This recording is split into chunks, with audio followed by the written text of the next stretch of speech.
Hello and welcome to the Armenian News Network. Grung, I'm Asbed Bedrossian. And I'm Hovik Manucharyan. And we are recording this episode on June 30th, 2023. In this Conversations on Grung episode, we'll be talking about the potential mutiny and treason that was quelled last week in Russia by President Putin, when one of his former allies, Yevgeny Prigozhin, turned his military army, the Wagner Group, against Russian defense forces due to disagreements he has with the defense ministry leadership over the way they are prosecuting the war in Ukraine. To talk about this topic, we have with us Anna Abrahamian, who is a geopolitical analyst who splits her time between Moscow and Athens. Having trained in international law, Anna has worked in such noteworthy institutions as the Defense Analysis Institute in Athens, as well as the Crisis Group in Brussels. Welcome back to our show, Anna. We're glad to have you with us. Thank you for the invite. Hello, Anna. Hello. Okay, well, one of the most riveting events this past weekend was the unexpected bout that Russia had with domestic instability. Tensions between the close, perhaps now former ally of President Putin, Yevgeny Prigozhin, and the military leadership of Russia boiled to an all-out conflict which Putin called a mutiny and treason. Prigozhin is one of the public faces behind a private army called the Wagner Group, which has been instrumental not only in the war in Ukraine, but also acts as a de facto yet unofficial arm of Russian foreign politics in faraway places like the Middle East and Ukraine.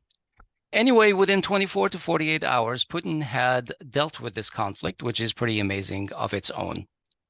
Anna, what are the origins of the Wagner Group? Can you tell us a little bit about this? The Wagner Group takes its origin, I guess, from the American project, similar projects which we have seen in the Middle East. And they have been very efficient, just like in the US, there is the Blackwater Group that works in Syria and Iraq, and they do specialized services, as I can say, because they do have contracts with Pentagon and they do provide such services. And they do represent certain Russian state corporation interests in faraway places. And in general, private military units aren't anymore a strange thing of our times. It's in tune with our times, actually, because since the US has been operating in such manner in different areas where China and Russia also have their interests, this type of cooperation between the state military or institutions, the army itself, and the private units, private military units, has become a form of pattern that we see all over. So I don't see anything strange about it. They have been very effective. They have been delivering as per the goals that they were given, and they have been working in close contact with the Ministry of Defense. Those have been the rules. The problem starts to arise when the segment itself is not very well regulated. So in the US's case, in China's case, we have heavier regulation. We have more protocols of conduct of such units, their leaders, how they should behave, what their communication with the line of the command of the Ministry of Defense should be. Whereas in Russia, the regulation is still in the process, and the little instigations of quarrels getting a little bit public, the private military unit, Wagner itself, having such a heavy PR, marketing, and media-related branch, has been very confusing, both for the West or for foreigners, and as much confusing for the locals, because the focus on the regulation from the public opinions perspective isn't at a primary scope. Therefore, it was puzzling here. But the thing is, the government started to regulate. It delivered to those private military units fighting in Ukraine, not only Wagner, but also, for example, Ahmad, the Kadyrov's group, that they should have proper conduct and they should have contracts with the Ministry of Defense, their contract terms. they should meet up to. And whereas Asbed Group had signed, everything was delivered. Prigozhin, having given his word that he will behave accordingly, started to give certain conditions of his own. He started to say what he wants the units to look like after this signing, certain operations he needs to hand to the Ministry of Defense. And also a lot of the noise that we see that may be too strange from the Western perspective is, of course, the noise that Prigozhin himself makes. He likes to do lives. He likes to speak with large words, with large expressions. Some of the times it's viewed as justified. It's viewed by the government as justified. And some of the times it could be damaging. And it's this damaging portion that the government, through the parliament, wanted to have regulated. And of course, there is the play of the elites. And by elites, we don't only mean business-related oligarchs or state corporation-related oligarchs, but we mean also certain elites within the Ministry of Defense, because the people themselves, the personnel of Wagner Group who conduct military operations, who draft those operations and do everything so successfully, are actually very well regarded military generals with really strong backgrounds in Afghanistan, in Chechnya wars, in Syria. Therefore, Prigozhin is more like the talking face of something that exists under the surface, and it's quite a serious layer of interest. There is also, of course, the monetary interest. There is a certain power interest, power play interest. They wanted to not only the handing in of the unit be as per the government's regulation, but they wanted to get something out of it. And they started to talk about Shoigu and Gerasimov highlighting certain shortcomings on the front, which is unacceptable from any militarist perspective. And rightly so, many experts right on that day, on Friday evening already, when he had made his public announcements, they had announced that they don't see any issues that could not be discussed in more private channels, and those channels were not shut at the Ministry of Defense. So there was a surprise factor to that.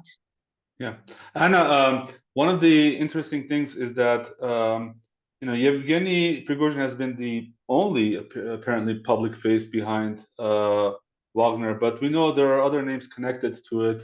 For instance, Lieutenant Colonel Dmitry Utkin, Colonel Konstantin Pikalov, and so forth. Is he the de facto and maybe de jure leader of Wagner, or is he just like the public face of it? And what can you tell us a little bit more behind who is in charge at Wagner? In charge of military operations, of course, are the generals, and Utkin, General Utkin, is viewed more as the founder of the unit itself. They did need a PR perspective, but we cannot say that Yevgeny Prigozhin is just a public PR face, because there is more to him than that.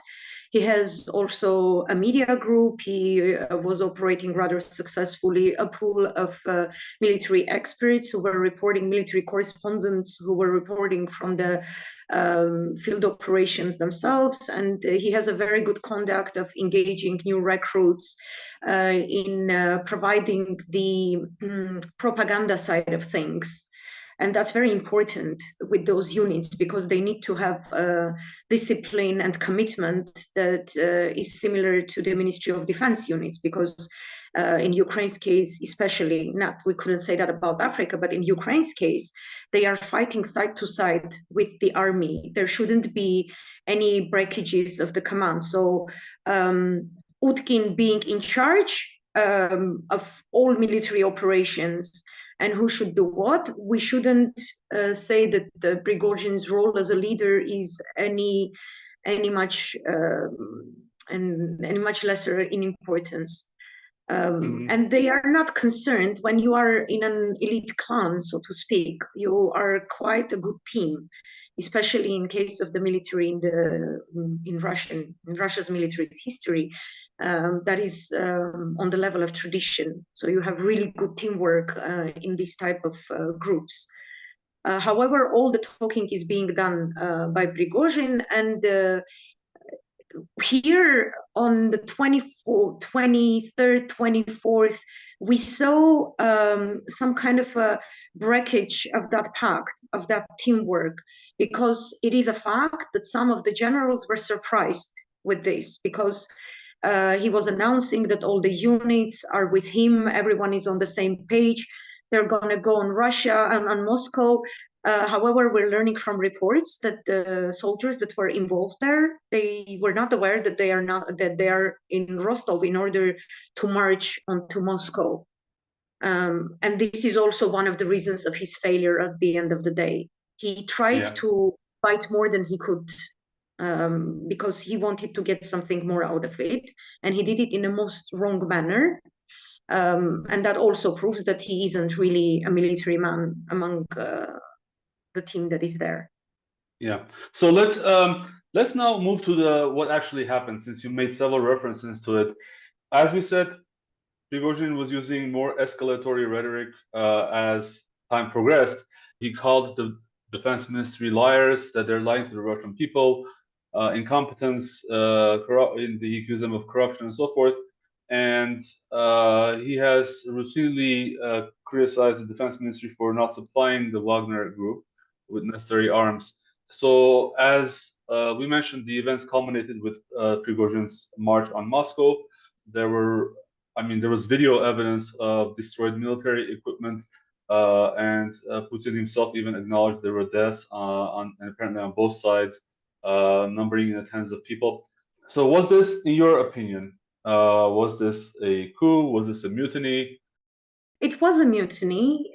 He kept highlighting that he is marching onto Moscow because he has specific demands to have Shoigu, the Minister of Defense, and the Chief of Staff, Gerasimov, removed. This intrigue has been going on even way before Wagner Group, with the face of Prigozhin, has been making claims since the days of the Bakhmut operation.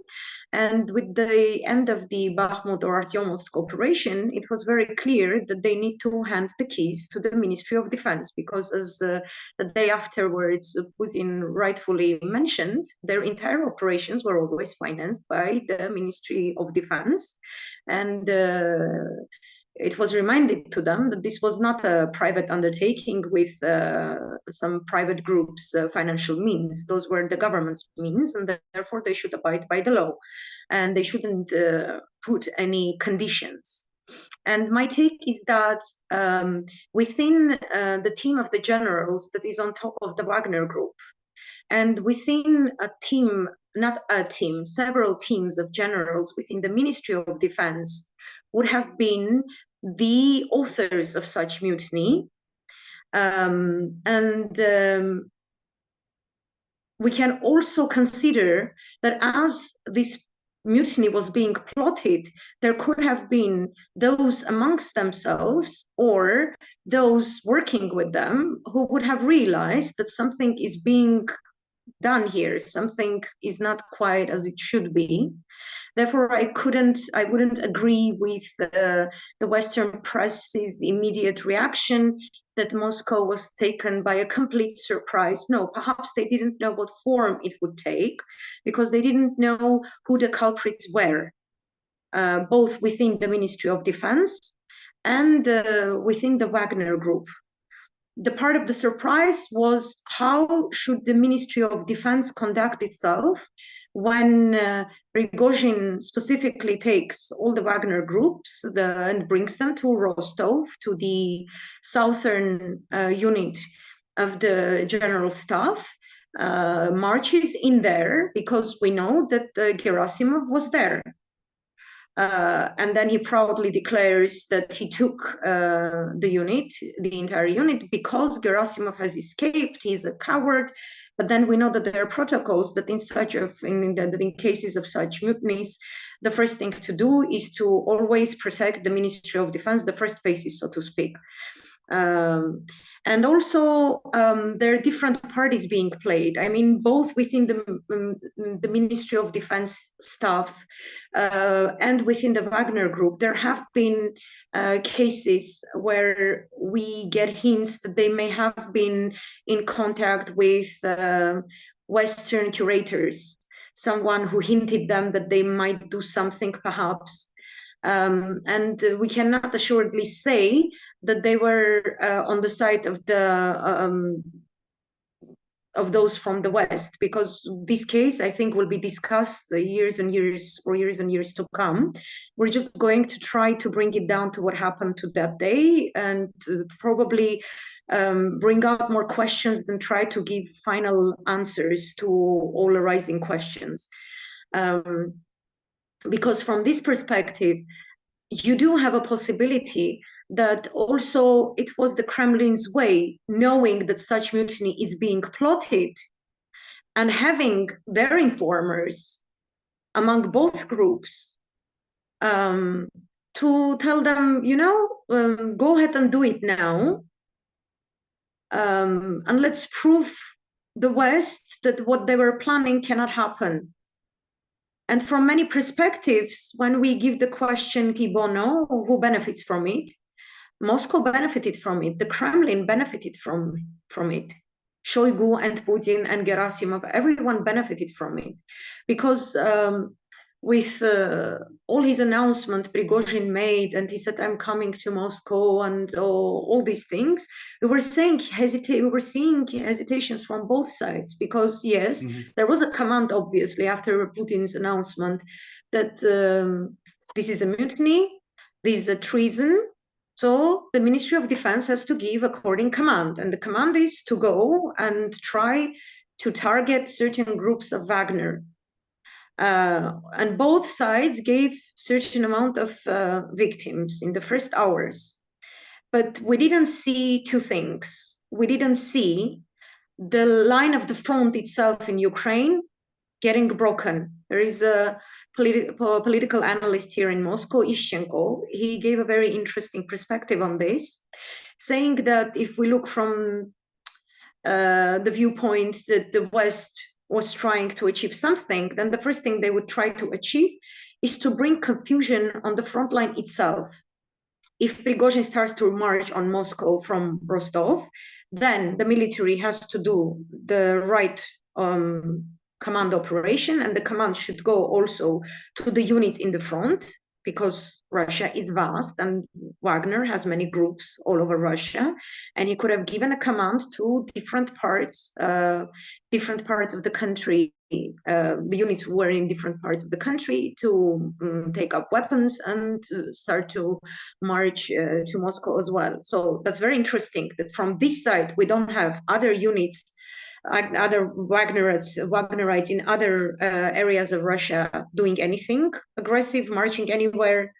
They were sitting in their offices, doing nothing. St. Petersburg office of the Wagner Group, nothing was being done there, except for a couple of shoots of police operations, not military when there is mutiny and there is treason.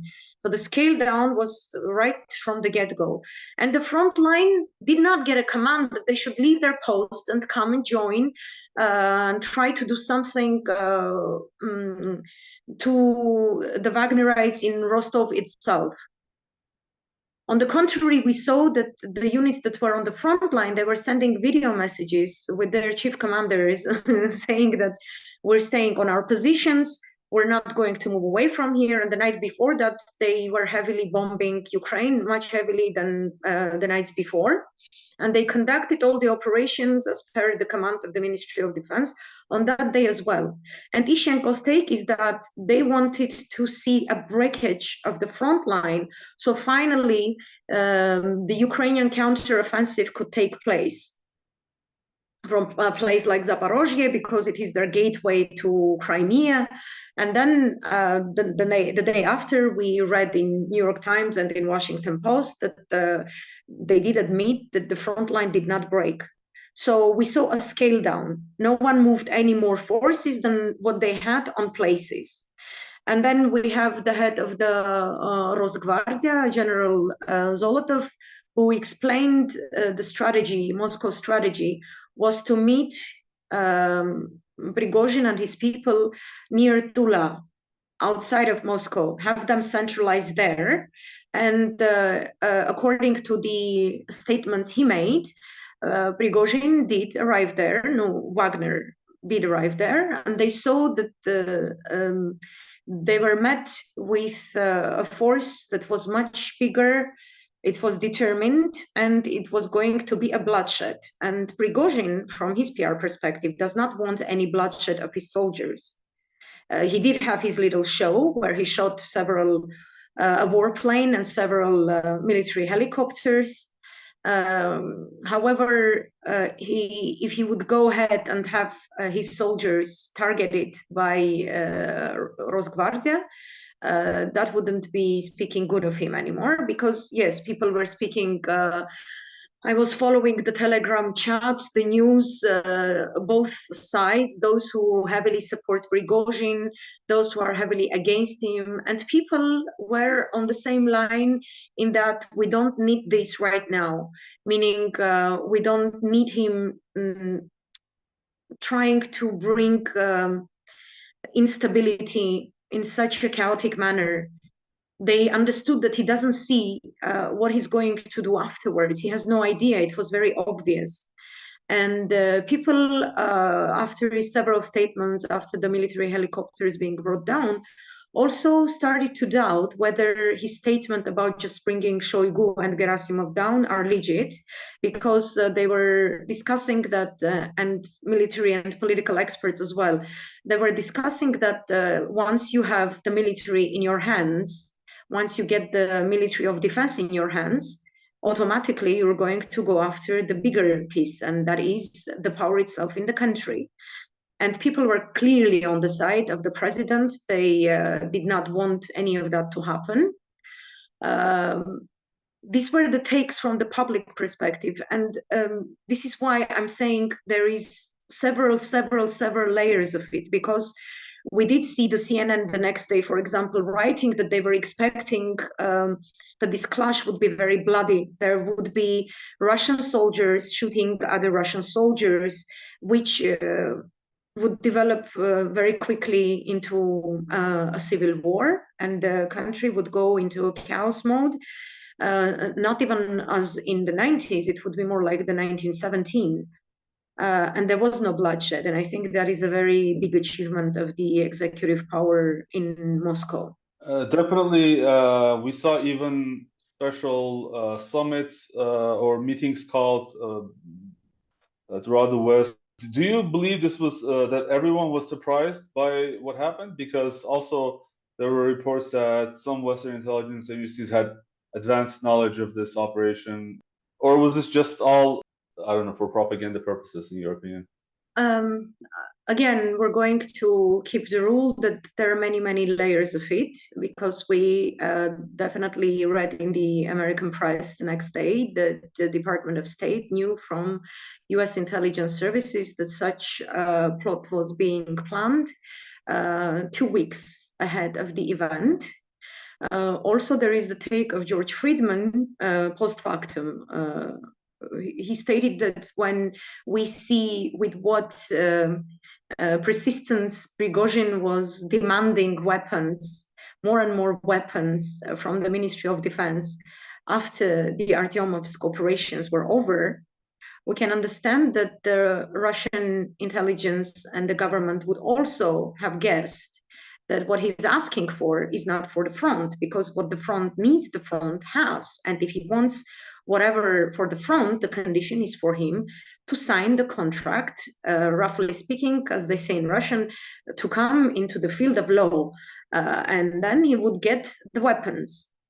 And he didn't want to abide by the rules, and because the rules are very clear that if you take the weapons, you're going to use them for specific purposes in the specific areas, and until he has signed it for him, there is no such rules.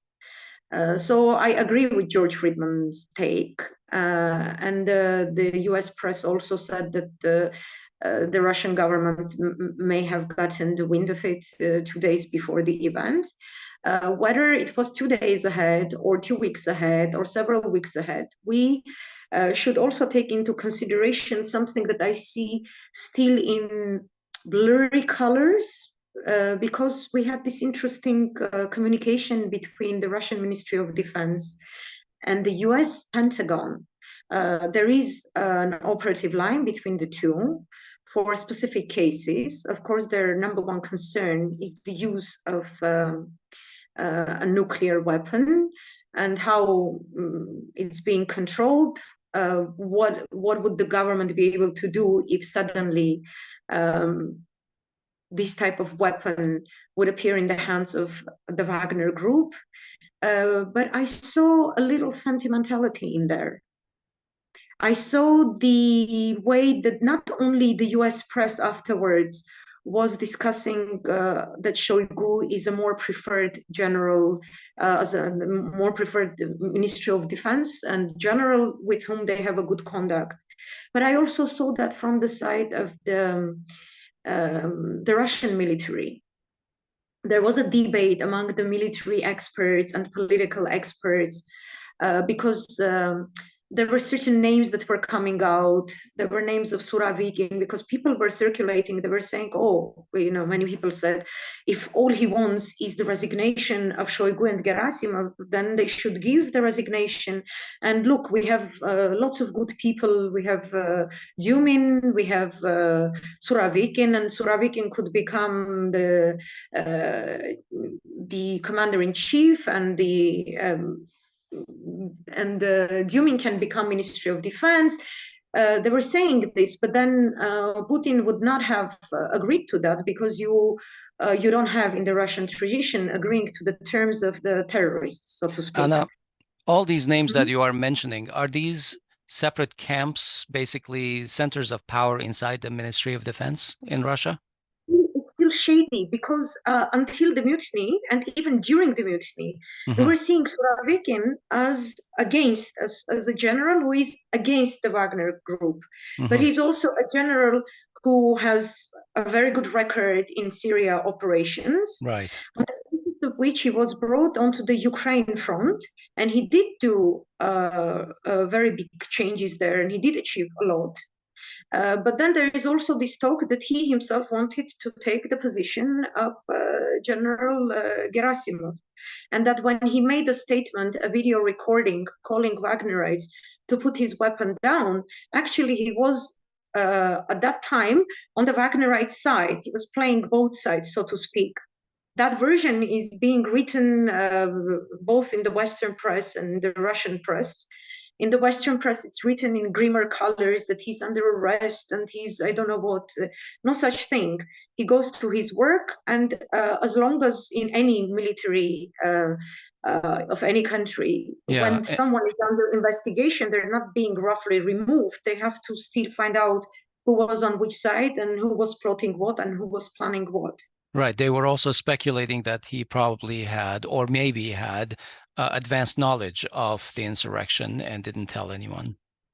Yes, and that's the criteria by which the investigation is going to be conducted, not only from the field of the Ministry of Defense, but the other ministries and agencies that are related to intelligence, and also certain elites who were very quick to leave Russia.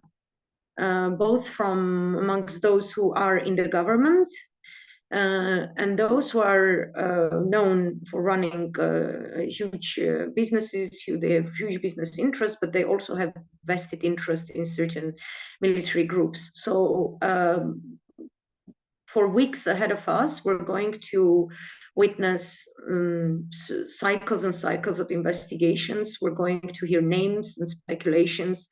One day speaking good of someone, the next day having doubts about someone's conduct. However, there is this other perspective I want to say, apart from the line between the Ministry of Defense and Pentagon. From Russia's side, when people were speaking with good praise not of Shoigu as a good manager or so, no. They were really objectively taking what are the good points. They were saying that in general, we have Putin who during this military operation does not change the first phases in the executive power. No one should be removed, not the head of the central bank, not the foreign minister, no one. If there are any issues, we will only see specific soft power tactics where you have the deputy ministers, advisors, aides being changed, some teams being moved, being cornered in their operations, not being able to maneuver a lot. So he has this line of consistency. Therefore, we could not have expected that suddenly, because someone is threatening, they're going to remove Shoigu.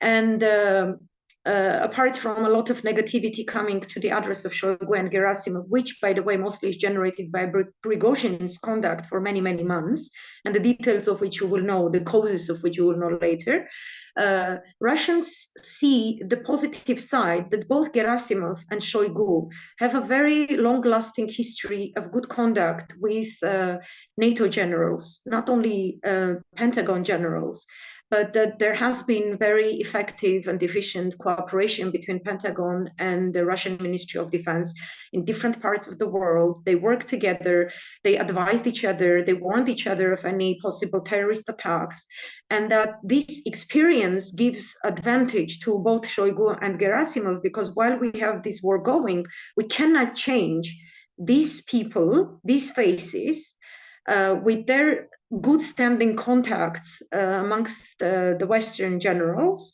with a newer layer of people who still will need to grow into that position, to grow into forms of communication. They saw that it would be a setback without having changed their mind on how the special operation should be conducted by the state, or the Russia's goals for the special military operation in Ukraine. So this is that would be a difficult change. Yes, I see this as positive, because I see something common in the takes both of Washington and Moscow. That's not a bad thing. However, there is another little dimension, a foreign aspect to it, if I could call foreign, because we have the case of Belarus. We have all of these events happening. We have very heightened, psychologically very uneasy, very pressing atmosphere in Moscow. People were not afraid, you know. I'm not bragging, saying Russians are not scared of anything. No, people have the capacity, they have the memory of being ready for the worst scenario. But you could open the window and you could sense something of the 90s, something when we had tanks shooting at the government building, and the chaos that happened afterwards, the blood that was shed afterwards, unpredictability of all kinds of security operations. Well, you are currently in Moscow. How did you feel personally? Well, I have lived through the 90s in the worst possible manner, so I do have the experience, and all my training suddenly, you know, it's interesting because you have specific triggers that come back to you. I was ready, but it's not pleasant. Yes, you are ready. You are ready for the most unexpected thing, but that's not pleasant. That's not right.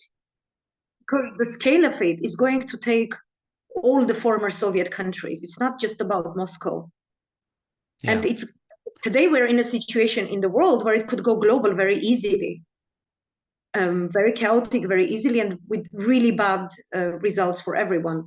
So I guess the Pentagon and Ministry of Defense of Russia working together, I tend to believe that we had an advantage of that line of communication. However, if we take from another perspective, where we have as an outcome Lukashenko coming into the game as a mediator between Prigozhin and Putin, and someone who has advised that maybe we shouldn't shed any blood.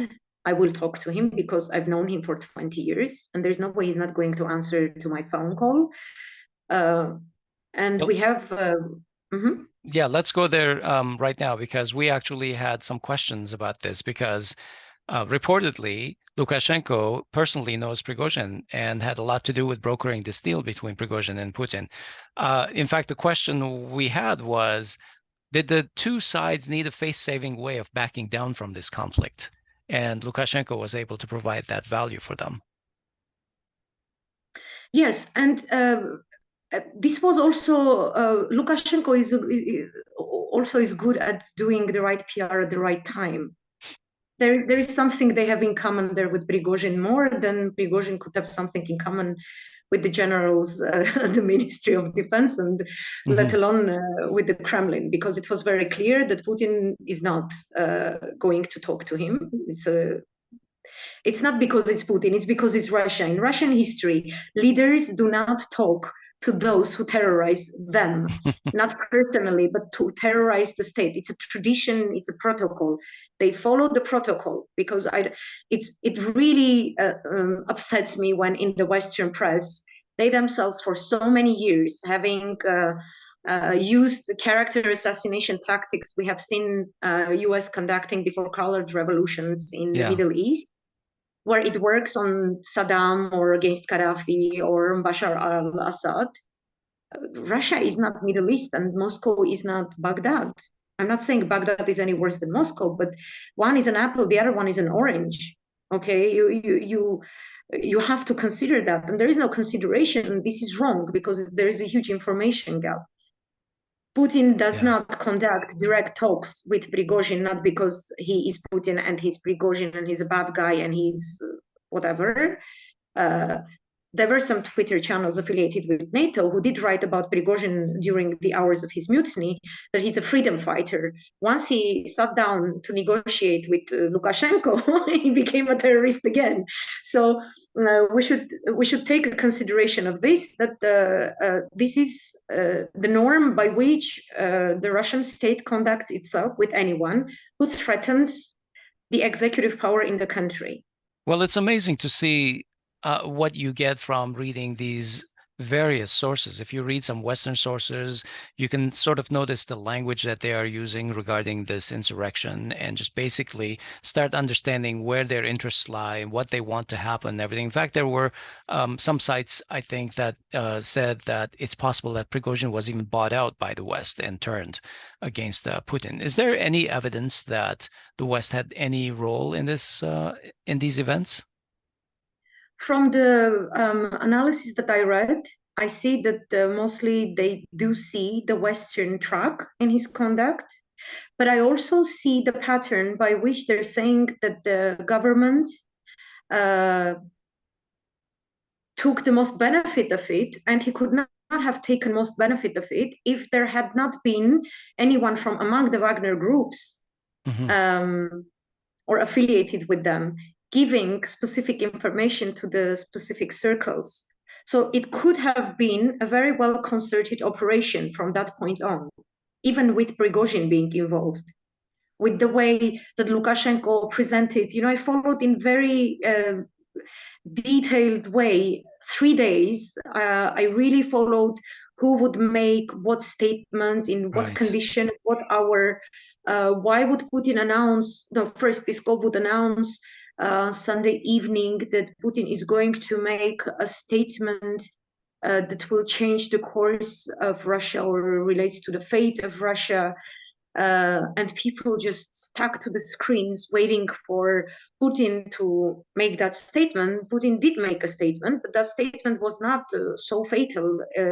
It was good. It was about what mutiny is and what he's going to do, and that there is a second part to it, which is going to be a closed meeting with National Security Council members, amongst them the Minister of Defense, who came to that meeting with a suit, a civilian suit. And we just saw that first minute where these people come into the meeting room, and that's it. We don't see anything. And there was a certain suspense. People were waiting, is there any information? And that meeting goes on. And then late at night, they say, no, there is not going to be any statement. Instead, Lukashenko will speak tomorrow morning. So the next morning you wake up, and Lukashenko is giving rewards to his generals, and he has brought them, and he's describing what heroic things they did, and because now they are a nuclear power, by the way. So Lukashenko didn't need a reboot of his image as a leader that is more than a leader of Belarus, or just a leader who is in a union with Russia, of the a leader union of a state, right? in a union state. No, it's a state that has a nuclear weapon, and it's a state that can sovereignly choose to use such a weapon. And you have to basically view Lukashenko as a leader who is separated from Moscow, equal to Moscow. He needed that reboot. But then in his statements in the morning, hours pass, we're coming close to lunchtime. There's nothing sensible that he says, because they have promised the people they're going to speak about the details of what Lukashenko spoke to Prigozhin. And there is no such detail. And there is no such detail from Prigozhin either. Yeah, he says some statements, but no, not of that nature. And then apparently he did start to say something, and they're not showing the whole video of it. There are no videos, there's text, up until 5 p.m. After 5 p.m., we're having small cut short videos of his statements. And this is a pattern by which I noticed that they wanted to put that tension, that buildup that people had on Saturday, they wanted to appease it gradually, while holding the priority of being the source of the information to themselves.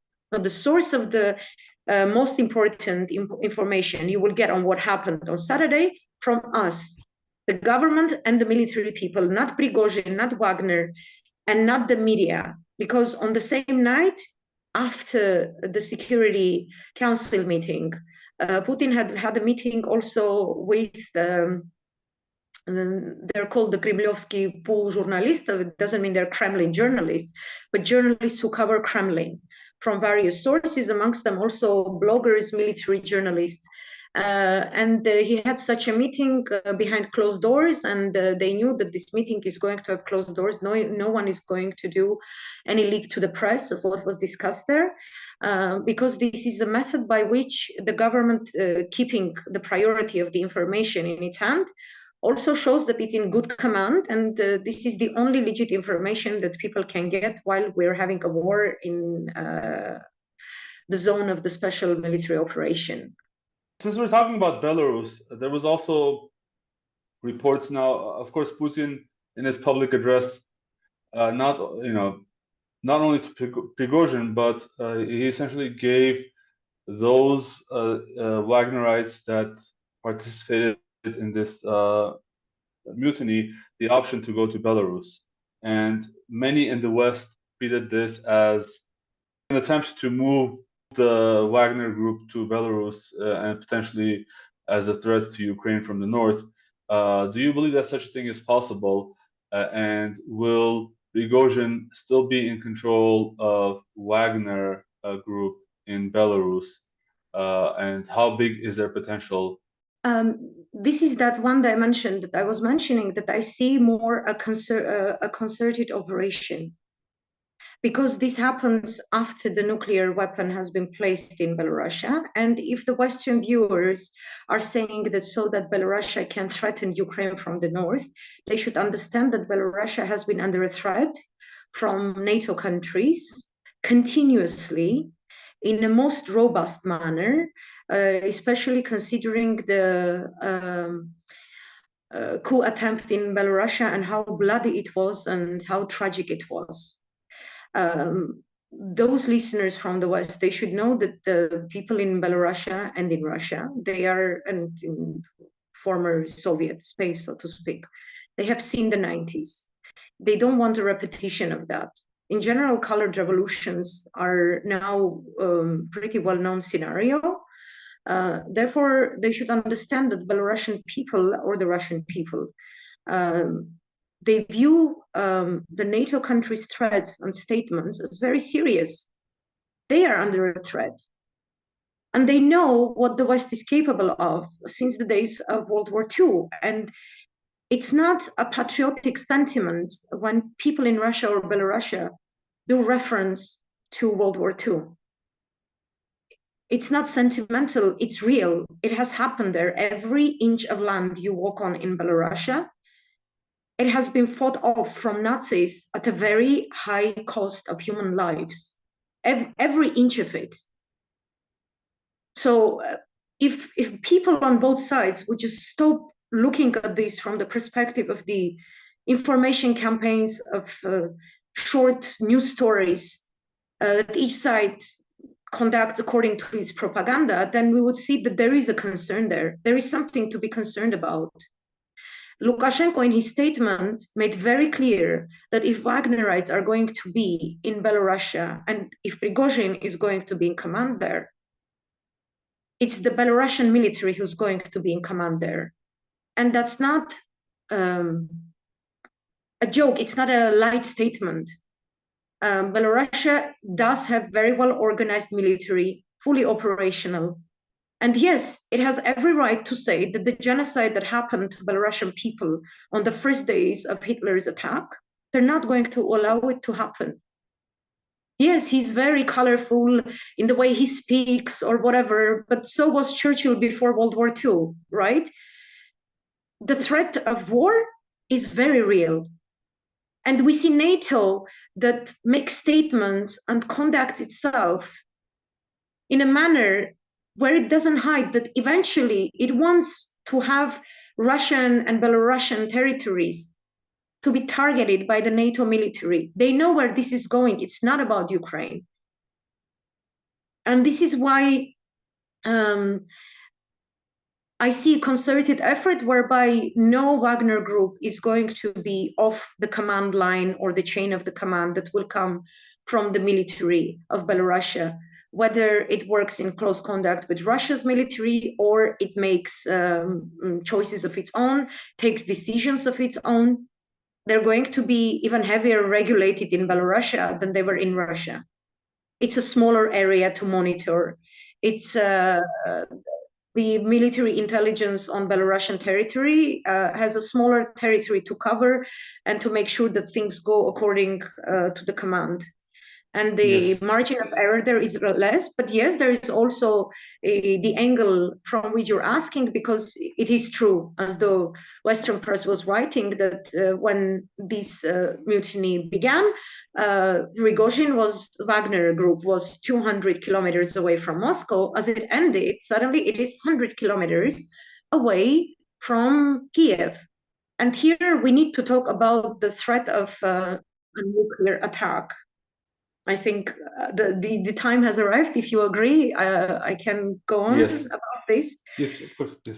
Because a couple of days before, considering that the US had 2 weeks ahead information that something is being plotted in such manner, then we have also in the American Congress, a couple of days before the Prigozhin event, congressmen who are suggesting a draft legislation to consider that if Russia conducts in Ukraine any operation that where nuclear weapon was used, then that fact itself should be sufficient for the NATO countries to consider that this attack has happened against NATO, and therefore it would give a legitimate base for NATO countries to be engaged directly and officially into Ukrainian territories in the name of defending Ukraine,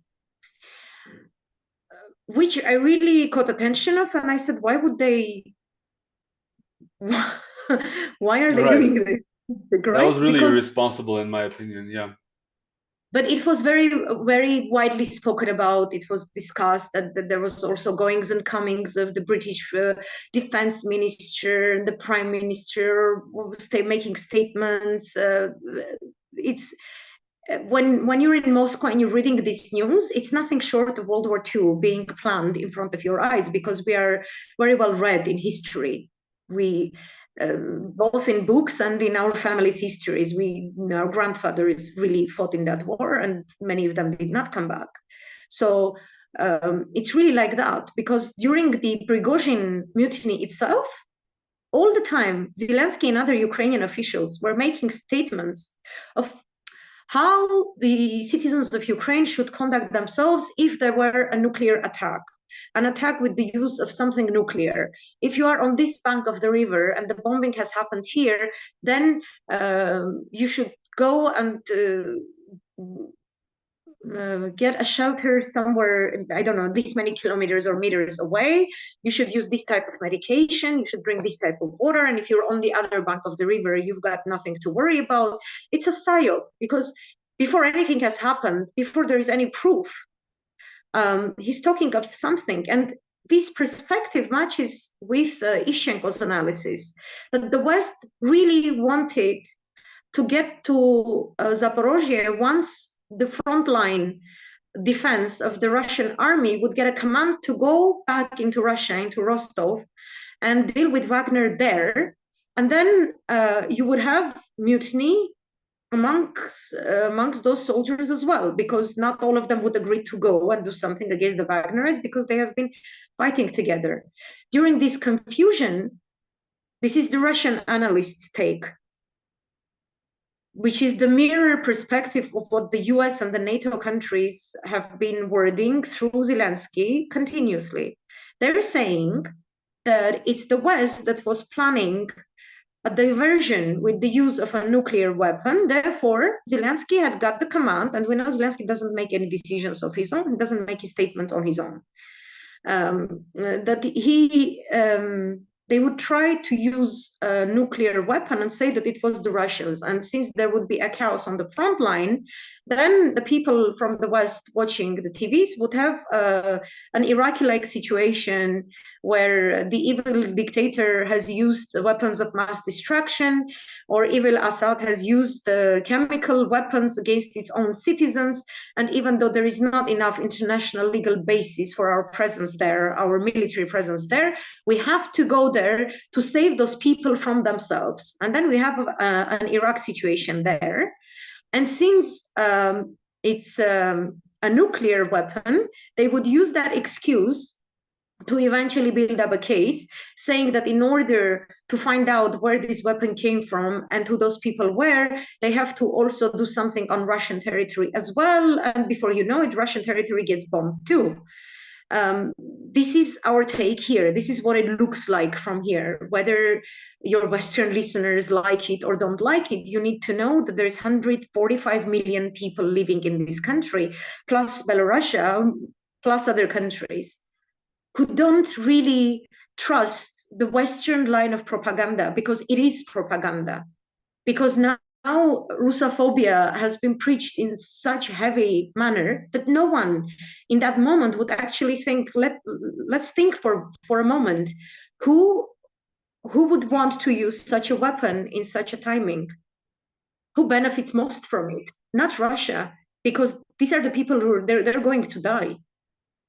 They're going to go into chaos. No one wants that chaos. And we see that NATO is preparing for its summit on July 11th and 12th. The biggest question they have to answer to their electorate is, where is this Ukrainian counteroffensive, on the name of which you have been convincing us to give all our weapons to Ukraine, to give so much money to Ukraine, in the expense of our economies, in the expense of losing our industry and well-being. That is the case in European countries, at least. You can tell me what is the case in the United States. I do like the take of Jeffrey Sachs. I do like the way he analyzes the events. But they wanted something that would be shown on the screens, and people would say, well, look, NATO really is the savior. Really, NATO has no excuse to sit down around the table of negotiations with Russia and commit to its own words, to its own promise it made on 1991. From here, we view the end of Cold War as a joint effort of two superpowers, not of one winner against another one who lost the war and therefore has to capitulate. Russia will never accept, or Russians, not Russia, it's not Putin, Russians will never accept such a treatment of their country. Yeah. Because it was a big effort. What happened in the 90s, it was a very big effort. It was a human effort. And our societies have paid a very heavy price for this absurd that the United States calls spread of democracy. Because we see that every situation is primordially being used to the geopolitical gain of specifically the United States and NATO under its command, where democracy or human rights are not a priority. and the good conduct in the name of peace and diplomacy is not the method preferred by the current US government. And this is very tragic, I think. If you don't mind, I would like to take the discussion back to Armenia. You mentioned several times during our discussion that Putin and everyone else came out of this winning. You said that Putin does not negotiate with terrorists, but the end result is that tens of people have died. The people saw that a group of armed men rose up against their leaders and they killed people. And the end result was that they got deported to Belarus and without facing punishment. The reason I asked is because a lot of people and a lot of my friends made similarities to 2016 in Armenia. Do you think this was Putin's Sosnatver moment, in your opinion? And could it come back to bite him in the end? I wouldn't compare it to the 2016, which was an American operation and still ongoing because the US is financing that terrorist organization. And they used it in order to heavily weaken Armenia's negotiation position on the Artsakh issue post-April war, because the US pursues the handing of Armenia's Syunik to Azerbaijan, because it does not want any Russian presence there, any Iranian influence there, and they view us from that perspective, whether we like it or not. What I could suggest your colleagues to compare the events that took place on Saturday is to study the case of General Rokhlin in the 90s. It's more close to that. And when we take the end result, again, I tend to believe more that this is a concerted effort, and that in his address, Putin did mention there was a treason. He did not give the name of those who committed the treason. That's right. He's not a hot-headed dictator whose first instinct is to go and to commit as much bloodshed as he can. Again, this is not the Middle East. He's not doing things out of vengefulness or personal dislike or like of someone. Russia is a very well-established state. It is planning to become a geopolitical power player in the world. It campaigns what it preaches for. It campaigns multipolar world, and it abides to the rule of law stated by the international law after the end of World War II. This is like sacred for, at least for this government. So we are now witnessing these days in Moscow heavily. You cannot imagine the flow of information that you get from very legit Telegram channels on the speed at which the investigations are being done. We're going to have to learn the names of those who actually committed the treason much later. We did get out from Russia's military operations perspective. We have a very strong military unit aiding the Belarusian army from the north, safekeeping the north itself, the Belarusian wing itself. And now in the Kremlin, they're going to conduct certain cleanup operations to see who were those elites and those generals who had incited certain people in the Wagner Group to go to do something. Those are the ones who are going to be removed, and those are the ones who are going to pay. Also, it is in Putin's conduct that whenever someone crosses such lines, and he says that something is going to be done about it, he doesn't do it on a spot. He gives chances. Not only he, but this is the way they operate. This is modus operandi of the intelligence services. There was no bloodshed, considering the size of Russia, the scale of the military involved that could clash together. And we compare it to the number of the victims. This is a bloodless operation. And also how So quickly it was resolved. I was shocked at how yeah, quickly it was resolved. people actually paid huge amounts of money to take flights out of Russia because they did not believe that this was a one-day thing. People Hmm. genuinely believed that there is going to be shortage of resources in several days, that this is going to last for days, if not for weeks, that everything will collapse. Some people. And then there are cases of people who would tell me that they had already gotten those ridiculously expensive tickets to, I don't know, Tbilisi, Istanbul, or Yerevan. And 1 hour before their flight, they checked their mobile phones and they saw that it was over. And they Yeah. regretted because they had to take the flight anyway. So those observing the events, they should observe deeply. They shouldn't shy away from reading Russian press and Telegram channels. They're perfectly translatable into English. Just this is one click. Yeah. That's wrong because the way with the West kind of banishes Russian information is really ridiculous.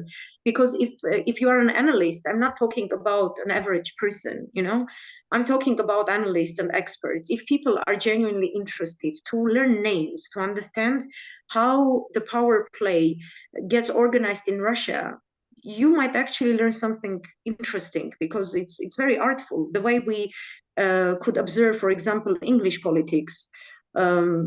It's very interesting, right? It has very many intricacies, Hmm. interesting players. There are lots of shadow masters. There are, gray cardinals. There is all of those.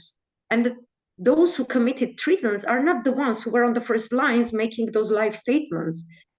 I That's don't right. really include that Prigozhin played along a certain script. And this is So, why, sorry, he came out the day after he had taken a flight to St. Petersburg. He had come to Moscow. He had gotten back, while Surovikin was sitting in his office waiting for questions to be asked to him. He was going and coming. Interesting. yeah, I found that very interesting also. Now, so this is, towards the end of our show, I was thinking that with Prigozhin's departure for Belarus and the dissolution of the Wagner Group, essentially being dissolved into the Russian military, maybe this is the end of this, what I call the Wagnerian Russian opera. But is it really over? Because you are saying that there are a lot of unknowns that are going to come out later. The true names may come out later. So this is not over yet, right? The Wagner operation is going to come into de jure, not only de facto existence. It's going Hmm. to follow the vertical chain of command of the Ministry of Defense. And also, I want to cite the head of Central African State, who said, "We don't care if it's Wagner or if the Russians will send us Beethoven or Mozart. They're going to send us someone." So Russia is conducting a global game of its own power play, which is equally being done by the US and its allies. Because Russia has certain global economic interests in certain areas, and they're not going to refuse what's theirs. And they did have very good record in Africa, and I think nothing is going to happen to that record. Some names Hmm. will change, but the contents will be the same. This actually ties very interestingly into my question. You opened the discussion, we opened the discussion talking about private military contractors. It seems that their importance will be increasing rather than decreasing as time goes on. Even the United Nations makes use of PMCs. So I'm going to come back to Armenian politics because this week was full of this fake investigation news that Nikol Pashinyan took part in, and I don't really mean to address any of the falsehoods that he spread, except that he talked about why he lost the war. Only Gasparyan, the chief of staff during the war, came up with a newspaper article, I believe, a statement addressing some of Nikol's falsehoods. And one of those was very interesting because Onik said that Armenia could have also made use of private military contractors, but during the very first days of the war, I believe Iranians and Russians were saying that we should set up a joint anti-terrorist operations center in order to track the terrorists that are being sent by Turkey to Artsakh to fight. And then at the end of the war, I mean, the war was not even over, I believe, when the Armenian parliament announced that it was signing the convention against it's called, I believe, the Mercenary Convention by the United Nations, which the United States has not signed, France has not signed, which puts the use of private military contractors in a bit of a gray zone. Although I think that legally speaking, I'm not a lawyer, but legally speaking, I think there's a distinction between those groups that are within the structures of the military and those that are more, that don't follow the laws of the land. So what can you tell us about the potential of Wagner or other such military formations to be used on the Armenian side in the future? And did Armenia basically, under Nikol Pashinyan, sign away its ability to do that with signing this convention? During the days of that war, I actually did cover that issue because we had also many Armenians in diaspora in different countries getting organized into units, getting ready to come, to arrive to Armenia to go to the front. And they passed the law and they kept pushing them back from embassies, saying that we still don't have the okay from the government. And the war is going according to the pro-Turkish plan that Nikol had agreed with his Turkish colleagues. He is a Turkish politician, I consider him. He's not an Armenian politician. Therefore, as a good Turkish politician, he forbade the Armenian military units to fight the war for Armenia and in the name of Armenia. And that legislation by the United Nations, it's a political tool, basically, to be used against those weak parties. And Turkey used it wisely. I won't be surprised if further on, if there would be investigation in the case against Nikol's treason, we will find out information how certain Turkish advisors from their special services advised him to pass that law, because he certainly lacks the intelligence of such an initiative by itself. But there were many chances. I would separate the aspect of applying to Russia and Iran to work with the Armenian military and open anti-terrorist center, operational center in the territory of Armenia to track down the military contractors of or the terrorists that Turkey had brought into Artsakh. Though there are certain legitimate frameworks with the agreement we have with Russia that allow Armenia a lot of maneuvering space to conduct such operations. We saw those operations being very successful in Syria. This government's aim from the get-go was to lose the war, to give a leader in Azerbaijan who is a dictator, who has never, ever in his life, ever won a single fight of his own. Never. His daddy's boy, his daddy is Erdogan. His daddy's boy, and he's a dictator, and his dad is a dictator too. And America knows that too, but I don't see the American press writing that evil dictator Erdogan used evil dictator tactics against a population of 150,000 Armenians. I don't see that happening. They used forbidden weapons. Erdogan took mercenaries from Libya, from Syria, and brought them into a territory where they cannot really control them. You know, there are still remnants there. And Israel aided Turkey to do that. Israel aided Azerbaijan to do that. We have fought our wars on our own. We have always been on our own. And even the way that we would conduct our operations, be it with Russia or Iran, it would be done based on legitimate means, with legitimate ways. We wouldn't need anything in the shade of of illegality. No, when we fight, and they knew that. And because they could not have met us eye to eye on a fair war field, they conducted themselves in this manner. And the US knew it, and NATO knew it, because Turkey is a NATO member.